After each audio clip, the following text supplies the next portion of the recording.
Donc nous sommes le troisième et dernier groupe, donc composé de Mélanie, Adèle, Michel, Léonie et moi-même, donc de Mutille. Donc on a choisi, nous, d'étudier la thématique de la mise en lumière de la ville. Donc aujourd'hui, on va d'abord vous présenter notre démarche qu'on a mise en place pour étudier cette thématique, nos différentes inspirations et enfin les concepts qu'on a développés autour de ce thème. Donc, concernant la démarche, on a souhaité vous présenter deux phases principales qui ont représenté et qui ont été très importantes dans notre travail. Donc, la première a été une phase d'exploration. Donc, avec des recherches terrain, nous sommes allés sur le terrain, dans la rue, directement observer les usages, observer les comportements et rencontrer les usagers. Donc, nous les avons questionnés, nous avons échangé avec eux et nous avons, grâce à cette phase de recherche terrain et d'interview, ciblé et mis le doigt sur deux thèmes principaux qui revenaient beaucoup, notamment la sensation de sécurité dans la rue et également la présence de biodiversité qui semble primordiale pour les usagers, mais qui est parfois difficile à préserver. Et la phase d'exploration a également consisté en l'élaboration et l'épluchage d'imaginaires de science-fiction. Donc, nous avons consulté une soixantaine d'imaginaires, donc des films, des séries, des livres de science-fiction, pas forcément dans la rue, mais représentant une communauté vivant au sein d'un même endroit. Et nous avons nous avons tenté de découvrir est-ce que dans ces univers, dans ces histoires, il y avait la présence d'une sensation de sécurité ou non. Donc, vous trouvez sur la data visualisation ci-dessous en rose le nom, donc tous les imaginaires, tous les histoires où il n'y a pas de sensation de sécurité et plutôt une sensation d'insécurité. Et donc cette notion est vraiment primordiale également dans les imaginaires. Et enfin, la deuxième phase dont nous souhaitions vous parler, pardon, donc c'est la définition, puisque nous avons mis le doigt sur un paradoxe qui a vraiment guidé tout notre travail et qui est que l'homme a toujours eu besoin d'éclairage nocturne pour assurer sa sécurité, mais également pour se déplacer dans la rue de nuit. Mais il menace aujourd'hui cet éclairage la biodiversité et il engendre des consommations très importantes d'énergie. C'est pourquoi nous avons ensuite proposé une problématique. Donc, comment pourrions-nous favoriser la sécurité et la biodiversité grâce à la mise en lumière de la ville? Donc là, on va vous présenter les éléments qui nous ont inspirés. Comme Mélanie l'a évoqué, on s'est beaucoup inspiré d'imaginaire. Et là, pour cette présentation, on a choisi deux visuels qu'on a trouvés particulièrement parlants et particulièrement représentatifs de nos concepts. Donc, je vous laisse les découvrir. Donc là, c'est le tombeau des Lucioles. Et ensuite, on va voir voilà, des images qu'on a tirées du film Avatar.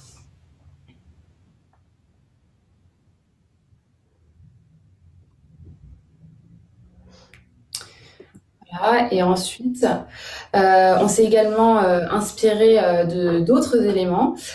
Donc là, on a constitué une planche d'inspiration. Donc sur le côté gauche, vous voyez tous les aspects d'ambiance lumineuse. Donc par exemple des lampadaires, enfin des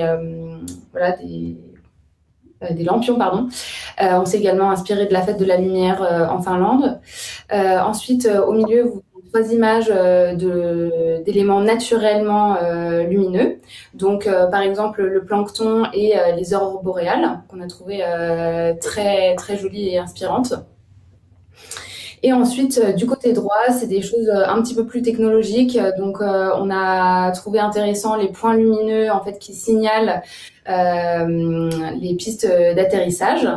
Et on a trouvé également super intéressant les éléments phosphorescents qui ont à la fois ce côté poétique, parce qu'on retrouve ça dans les chambres d'enfants, mais aussi une fonctionnalité de signalisation. Pardon.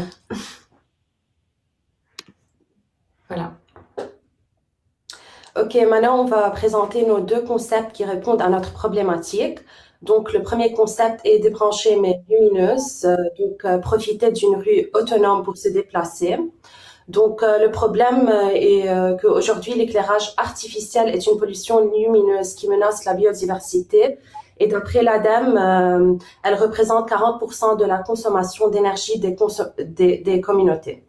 Donc, après avoir fait nos recherches de terrain, on a pu identifier les attentes de l'utilisateur, qui sont la réduction de la pollution lumineuse, sensation de sécurité et économie d'énergie. Donc, on a imaginé Hugo, qui est un jeune homme, après une soirée avec ses collègues. Il est contraint de rentrer à pied car il fait tard. Donc, il passe dans plusieurs rues qui ont abandonné l'éclairage public. Des panneaux tram noirs signalent ceci. Mais malgré la faible luminosité, Hugo rentre chez lui sans encombre. Les bandes au sol lui indiquent les potentiels dangers à éviter. Les poteaux et panneaux de signalisation lui indiquent son chemin. Donc, Hugo est détendu et se sent en sécurité. Et tous ces éléments lui font rappel son enfance à cause dans notre chambre, quand on était petit, les petites étoiles qu'on avait. Et je vous laisse maintenant voir cette petite vidéo pour imaginer avec nous ce concept. Donc, les bénéfices de ce concept, c'est un sentiment de confort, rappel aux souvenirs d'enfance qui donne des sensations positives, économiser l'énergie et la protection de la biodiversité.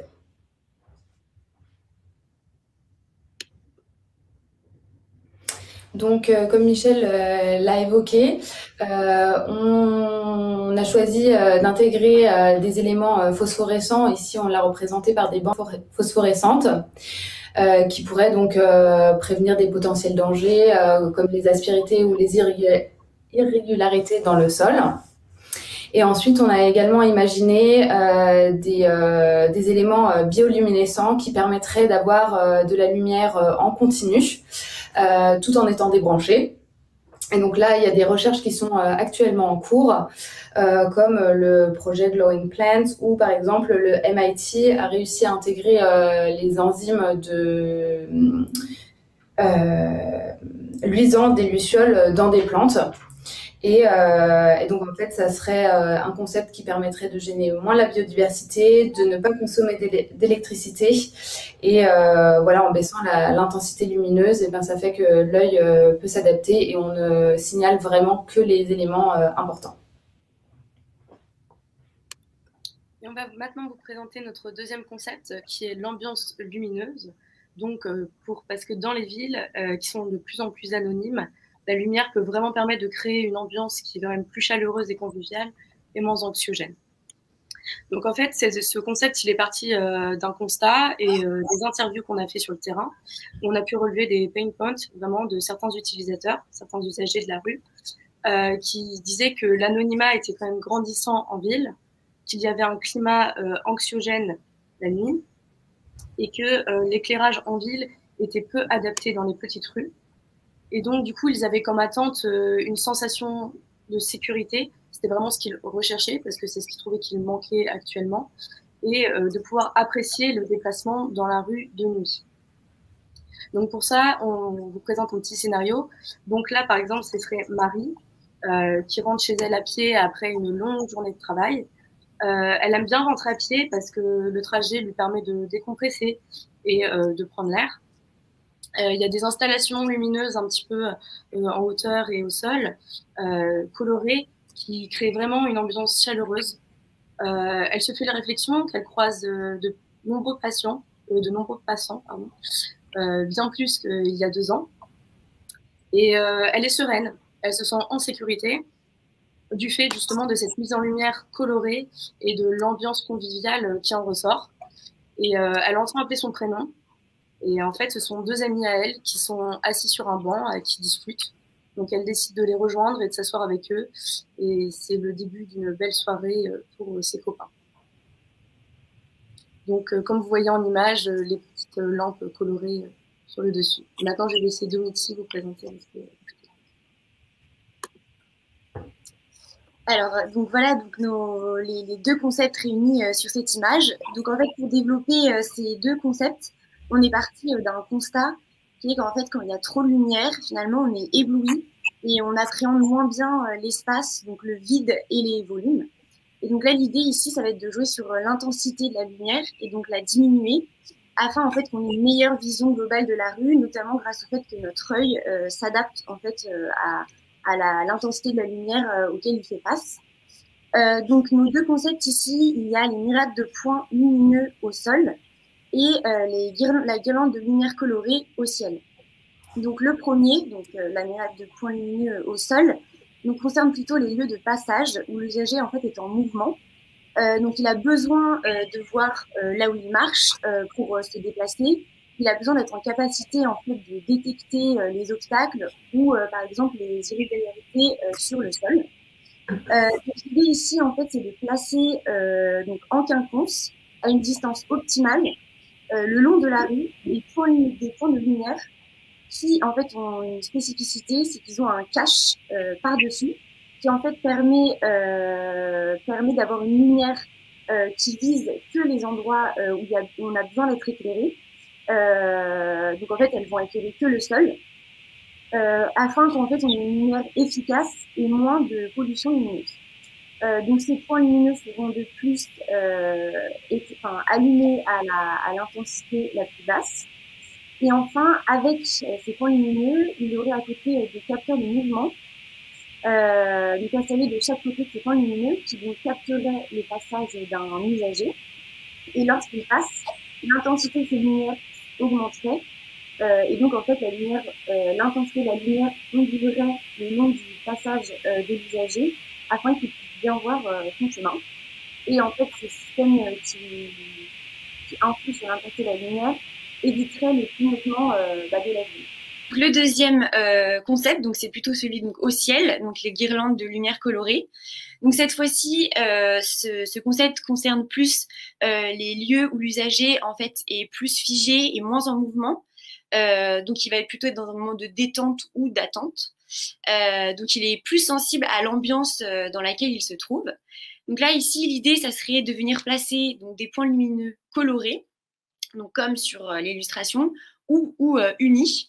Là, c'était juste pour illustrer un exemple, mais ça pourrait être aussi uni, plutôt en hauteur. Donc, en fait, pour qu'ensuite, après, l'usager soit mieux entouré de cette lumière chaleureuse qui se trouve donc au-dessus de lui.